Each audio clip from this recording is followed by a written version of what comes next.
So I've been going back and forth whether I should make this video or not. I am Luis, I'm 32, I'm a language teacher, and I have 60 subscribers on YouTube.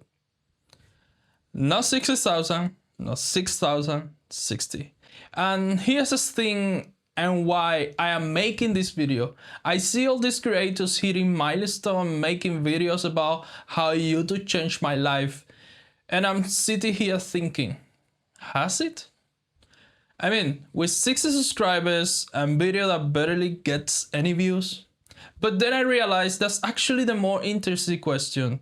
Not how has YouTube changed my life after I made it, but is YouTube changing my life right now? That's what we're talking about today. The real, unglamorous, small channel experience. And if you're starting out, if you're stuck in the trenches wondering if any of this matter, this one is for you. So let me give you a little context. I've been making content for about 2 years in total. Started with faceless content on Instagram and TikTok.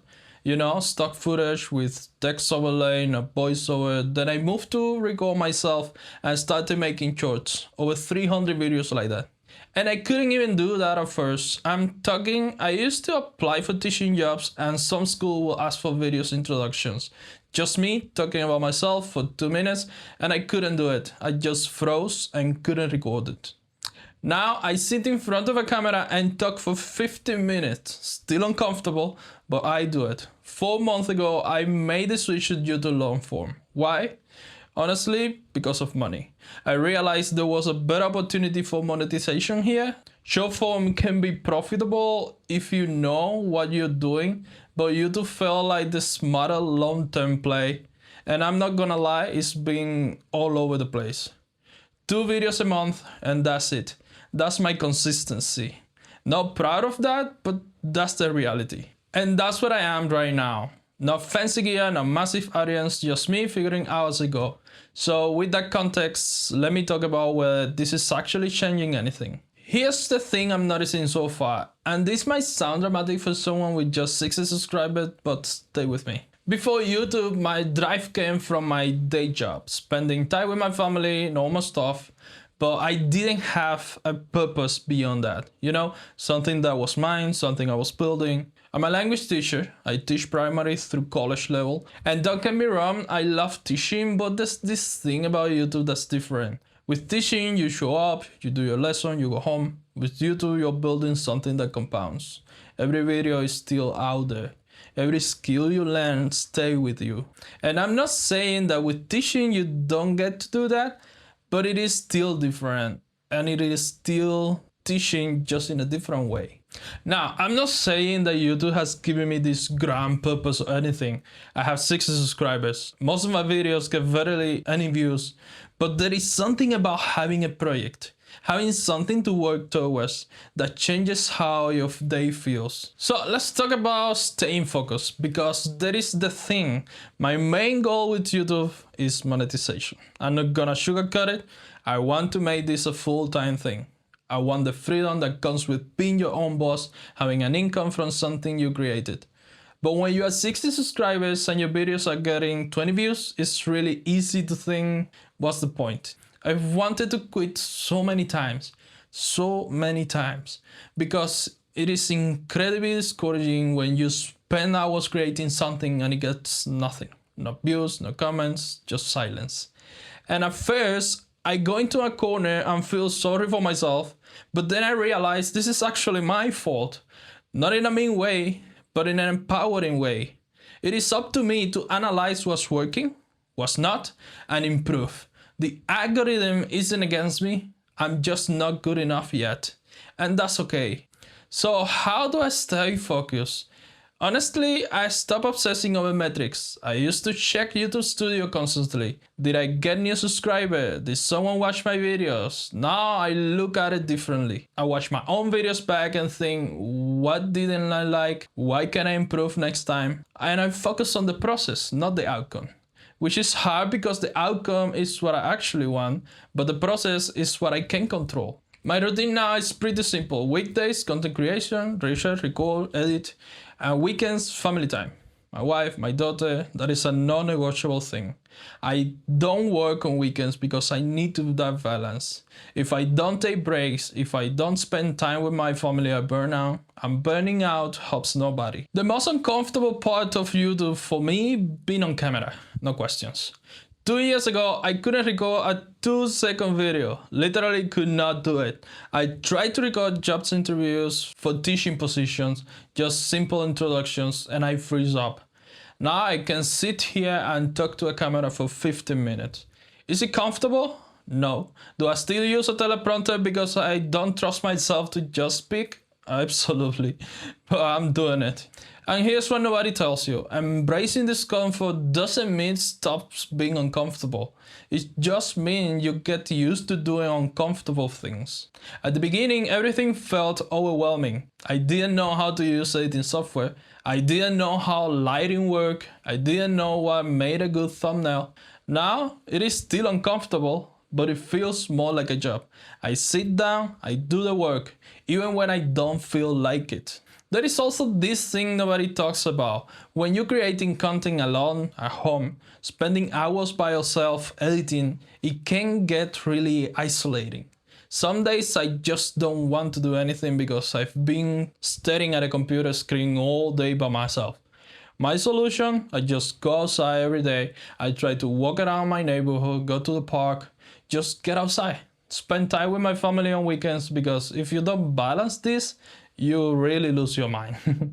But here's the thing, pushing through that discomfort is teaching me something. When I look back at my first video compared to now, there is improvement. Not huge, not wow, I'm amazing now, but it's still improvement. And that's the point. You don't get better by waiting until you're comfortable. You get better by being uncomfortable repeatedly. So now let's talk about what I actually learned, because this is tangible, this is real. And for me, that would be editing. That's the big one. I couldn't edit anything 2 years ago.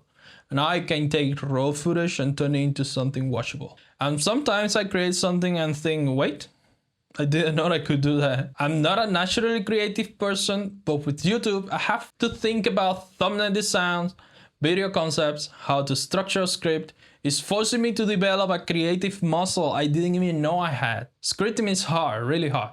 Trying to write something that sounds natural when you say it out loud, that keeps people engaged, that actually makes a point, it is a skill. And here's something unexpected. These skills are bleeding into all the areas in my life. My wife thinks I'm a filmmaker now because when I go on family trips and I film and edit videos for us, I'm not a filmmaker, but I know enough to make something nice. So even though my channel isn't successful yet, even though I have 60 subscribers, I'm building skills that matter. Skills that I have forever, regardless of whether this channel ever blows up or not. So how do I deal with negativity? I got a comment recently, someone say, hey dude, this guy again, what are you even talking about? No one wants to listen to you, stuff like that. And you know what? A couple of years ago, that would have destroyed me. I used to get angry over anything, but now I just reply, okay, thanks for the feedback, man. Have a nice day. And I mean it, I don't care about negativity anymore. Or at least I care a lot less. At the beginning, I compared myself to everyone. Every creator who was bigger, better, more successful, and it was miserable. Now I try to learn from them instead of comparing. The creators I watch, they are way ahead of me. They put in years of work. I can compare my month 4 to their 5 years. So instead, I watch what they do and try to imitate. Not in a copying way, but in a learning way. What makes the video work? How do they structure the content? What can I apply to my videos? And when my videos don't perform well, which is most of the time right now, I don't spiral anymore. I just keep working. I analyze what might have gone wrong. Was the thumbnail weak? Was the title unclear? Did I lose people in the first 30 seconds? But I don't let it stop me, because I know this is normal when you start. The key for me is not looking at metrics obsessively. I focus on what I can control. Did I make a better video? Did I learn something new? Did I show up and do the work? That's what matters right now. So here's where I'm going with all this. Where I hope YouTube takes me, not in terms of subscribers or money, but as a person. I hope that a year from now, I'm more confident on camera. Right now, I still need a teleprompter.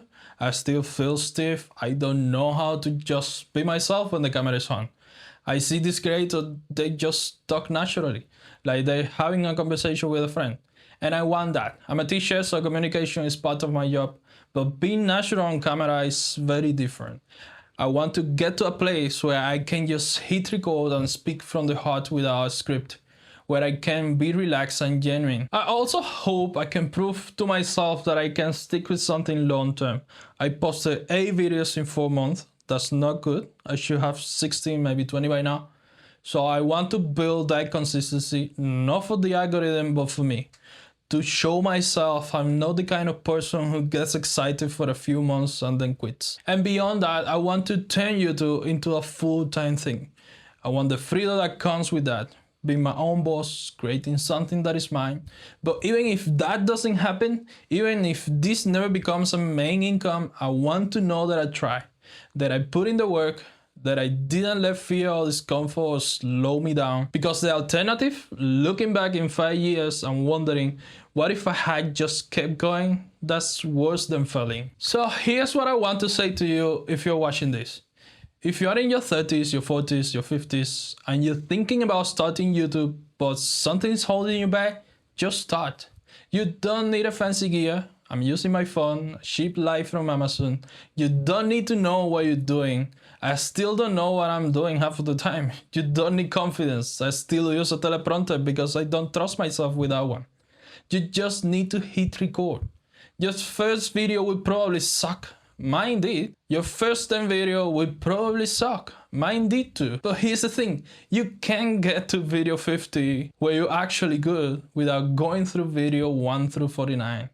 And those first videos, they're teaching you. Every uncomfortable moment on camera, every frustrating editing session, every video that gets no views, is all teaching you. So stop waiting for the perfect moment. Stop waiting for more confidence. Stop waiting for better gear and just start.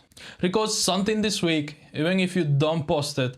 Just prove to yourself that you can press record. So, to answer the original question, is YouTube really changing my life? With 60 subscribers and video that barely gets any views? Yeah, it is. Not in the ways I expected, not in the I am making money and quitting my job way, but in smaller everyday ways. I'm learning skills I never had, I'm pushing through discomfort regularly, I have something to work towards, I'm building something even if it is low.